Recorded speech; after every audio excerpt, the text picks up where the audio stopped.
All right, what's up, family? Yo, watch this one here. Throw a curveball. I'm gonna throw a curveball with y'all on this one. This one I'm gonna title it "Running on Fumes." Yeah, running on fumes. Do you realize a lot of y'all do that? A lot of us people do it all the time.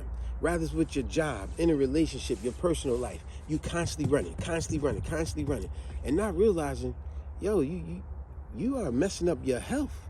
You're not getting your proper sleep. You're not eating right. You're not visiting family or making time with your family because you're running on fumes. And what I mean by when I say you're running on fumes, you're debilitating yourself. See, matter of fact, that's going to be the word of the day. Debilitate. What does debilitate mean? It means to make someone weak, to drain someone, to make less effective, that type of stuff. And when I say running on fumes, how many times we guilty ourselves, and we definitely know people, they got 1, 2, and 3 different jobs. They constantly run from one job to the next job, and they put in 8 hours. They actually do overtime to do 16, a double shift. They working 12 hours every day. You got people that got an 8-hour shift, but they don't know what an 8-hour shift look like, because every day on their job they work anywhere from 10 to 12 hours every single day. Now, could you imagine a person working 12 to 15 hours? They don't even realize they running on fumes. They did it all week. They did this. Now watch this. I'm going to prove to you what I mean by running on fumes. That person that's working 12, 15-hour days all week, right? Pick any day of the week when they come home, right? Let's say this man. This man comes home from working 12. Woman too. This apply for women. So I'm going to give you both pictures. The man come home from working 12, 15-hour shifts, right? When he comes home, the moment he comes home, his wife, his girlfriend, his mom, whoever, his family member, but let's just go with his wife. The moment he comes home, his wife may say most beautiful words to him. Like, first of all, how you doing, honey? Glad to see you home, this and that.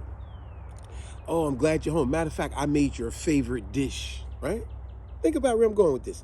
Whatever his favorite dish may be, what's your favorite dish? Meatloaf with string beans, mashed potatoes, who knows? Spaghetti. What's a good dish people love? She made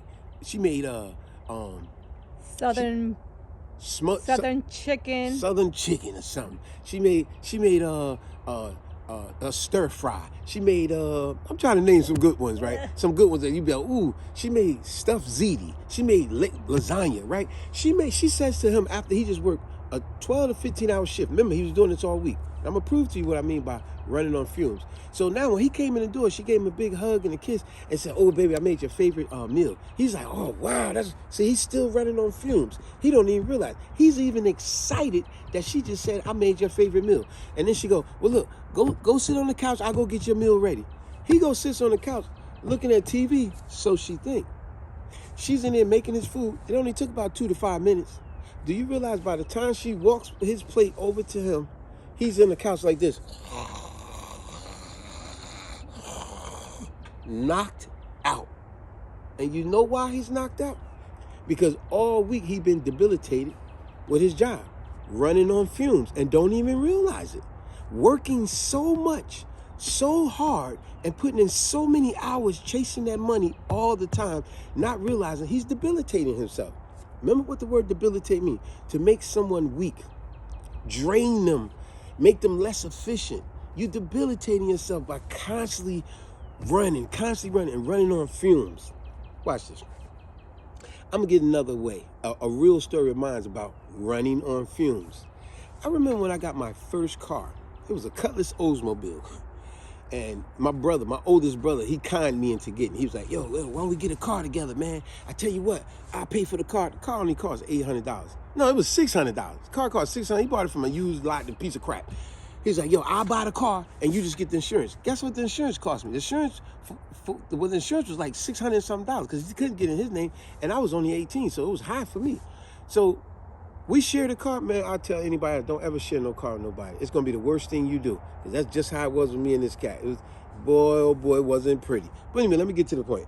On this one day that I got the car, not many, because this guy always acted like he had to have the car. But anyway, this one day I had the car. Remember, title of the video, running on fumes. The one day I had the car, I drove from Elizabeth to New Brunswick. Go out there and check out my cousin little Carl. He called him Ali Bourne.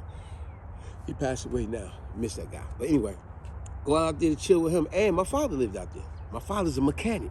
Now, I don't know nothing about cars, but let me still paint the picture for y'all. Remember, running on fumes. I don't know nothing about cars. Matter of fact, this is my first car. I don't know nothing about cars. Anyway, I pick up my father. Now we driving from New Brunswick to Franklin. It's right by each other. Anyway, as we drive, we come around that curve that's coming by the, because he's supposed to work on my car, because I told him my hood don't close all the way.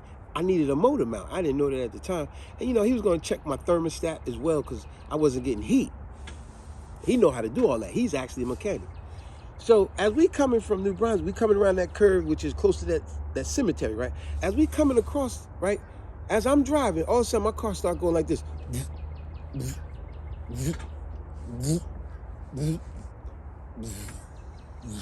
And just cuts off. You know why, right? The car was running on fumes, literally, and I didn't know it. Remember, I was young and dumb, very impressionable. So when it ran out, my father, who knows about cars, he knew exactly what it was, but my goofy butt didn't. So I said, oh man, my car, man, that's why I was saying I need you to check it.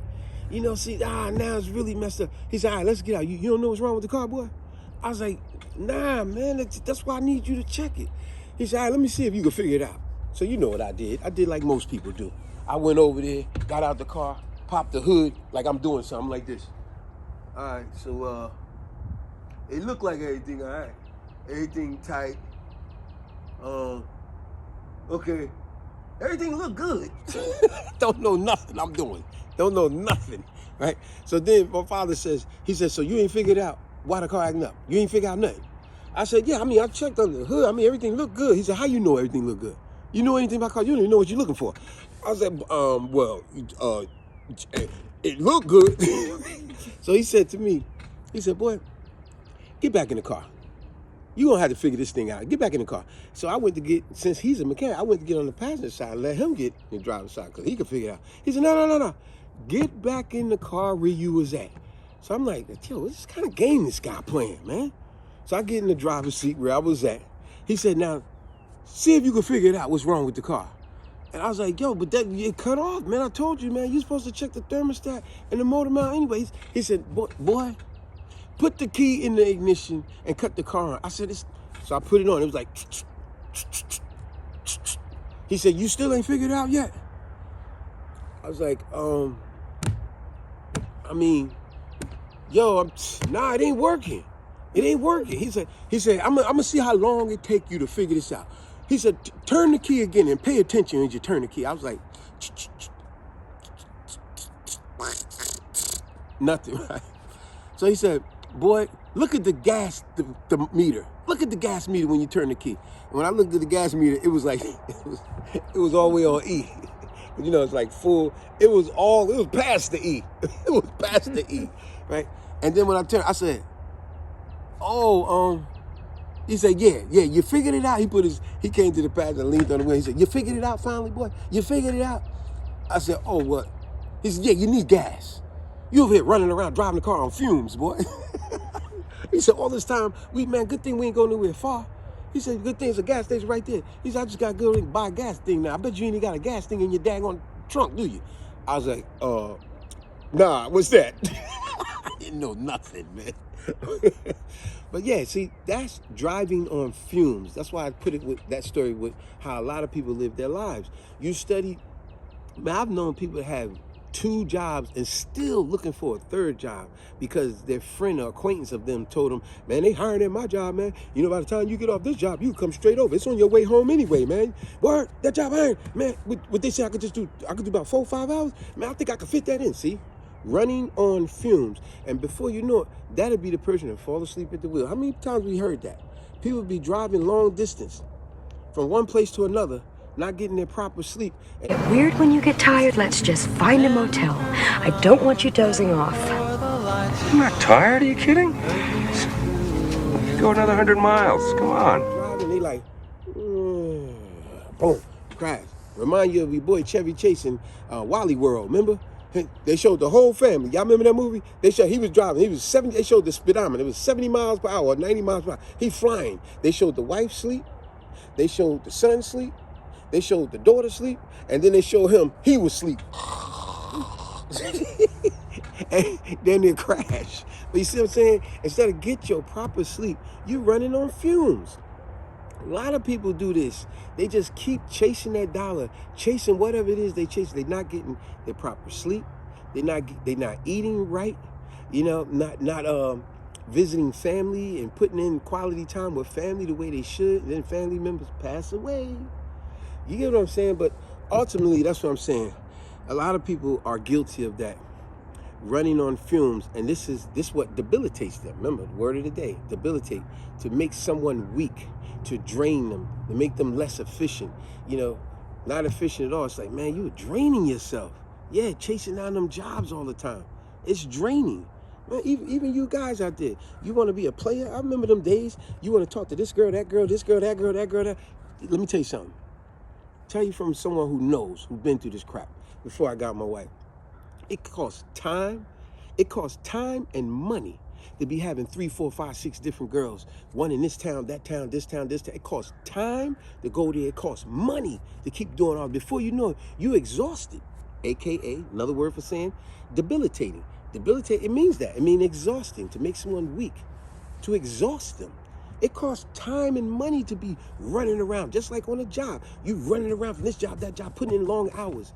It kind of reminds me like the other video we did. Remember where I said, that job don't care about you. You put in all that time with that job. And guess what? When you got fired, because trust me, let me tell you something. That job already knew they was about to fire you. They was making a case against you the whole time. That job already knew layoffs was coming. They just was setting it up to go, we got to prepare for it. But they didn't let none of the workers know.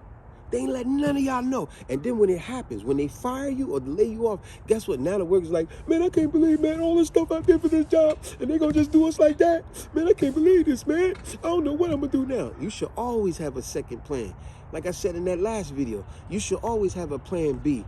You know, you should always have been putting up money for yourself, just in case stuff go bad. Matter of fact, you should always have it in your head, things may go bad. So you always go, I got a safety net. Don't wait till it's too late to say, now, oh, I want to worry about it once it happened. Nah, you should, when you prepared before it happened, then you let that person, you one step ahead of the game. It's like a person playing chess. The best chess players, they work 3, 4, 5 steps ahead. See, a person newbie like me, I ain't that good at chess. You know, I just know one move at a time. A person that know how to play, they'll be like, bang, bang, chessmate. Be like, man, it's easy beating this guy. See, he thinking 3, 4, 5 steps ahead. I gotta get better at chess. So when you think 3, 4 steps ahead, you ahead of the game. You ahead of most people. Like look at certain jobs where they actually say, well, in order for you to get hired, you need this degree. And then all suddenly you go to college or you go to school to go get yourself a class, you get yourself in debt.